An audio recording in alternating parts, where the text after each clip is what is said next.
There are people you never want back in your life. Not because you hate them, not because you haven't forgiven them. You simply know that whatever you had belongs in the past. And yet, every once in a while, you still miss them.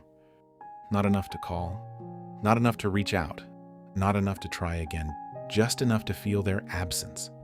It's a strange feeling, because if you don't want them back, why do you still miss them? If you asked yourself whether you wanted them back, the answer would probably still be no. You don't want another chance to see if things could have been different. You've already made peace with that part. And yet, their absence still finds you. Not often. Not enough to change your mind. Just enough to remind you that something is still missing. Which means missing someone and wanting someone back aren't the same feeling. Otherwise, deciding to let them go would have been enough. But somehow, it never is. Sometimes it stays for years. Quietly, patiently, long after the relationship has ended. So maybe the person isn't what you're grieving at all. Some people don't just become part of your life. They quietly become part of the way your life works. A friend becomes the person you send good news to. A partner becomes the person you automatically turn to whenever something happens. Over time, you stop making those decisions. You stop asking, "Who should I tell?" Because the answer has already become part of your life. Without realizing it, you've built small routines around someone else's existence. Not grand moments, tiny ones. The message you almost send, the joke you instinctively save, the habit of reaching for your phone before remembering there's nobody to send it to anymore. Relationships aren't only made of conversations.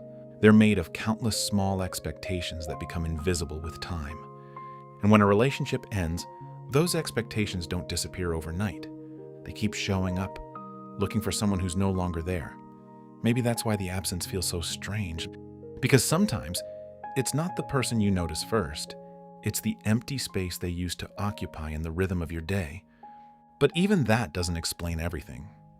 Because if all you were missing were old habits, new ones should eventually replace them. And somehow, they never completely do. If you've ever caught yourself missing someone you know you don't want back, leave a like. It helps this conversation reach someone who's quietly trying to understand the same feeling. Some people become so familiar that you stop noticing they're shaping your everyday experience. You don't consciously become a different person around them. It just happens. Around one friend, you're more playful. Around another, you're more thoughtful. Around your parents, you're their child again. Around someone you loved, you become the person who imagined a future with them. None of these versions are fake. They're all you, just different parts of you, brought to the surface by different people. Perhaps that's what relationships quietly do. They don't simply become part of our lives. Over time, they become part of how we experience our lives. And when someone leaves, those parts don't necessarily disappear, but sometimes they become much harder to find, which would explain something almost everyone has felt. Why years later, you can miss someone without actually missing them. By now, you've probably noticed something. The people you miss the most aren't always the people who treated you the best. Sometimes they're the people you argued with. Sometimes they're the ones who disappointed you. Sometimes they're the ones you willingly walked away from, which means the feeling can't simply be about how good the relationship was.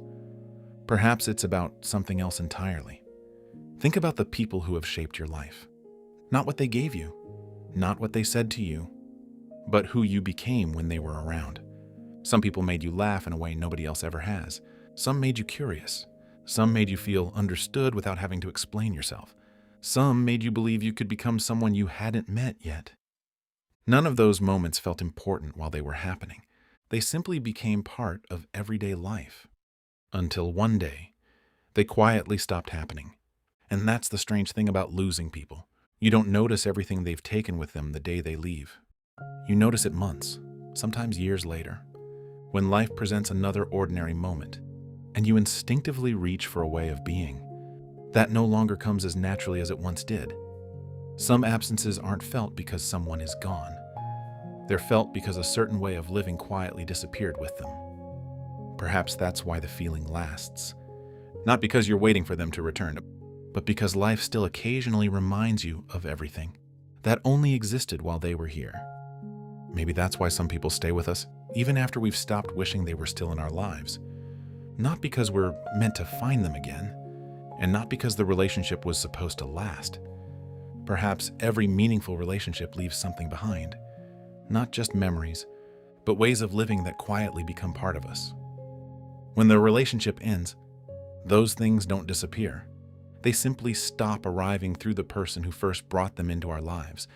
And perhaps that's why missing someone can coexist with knowing they should never come back. Because the feeling was never about returning to the relationship. It was about recognizing what the relationship quietly left behind. Some people are meant to leave, but that doesn't mean everything they brought into your life has to leave with them.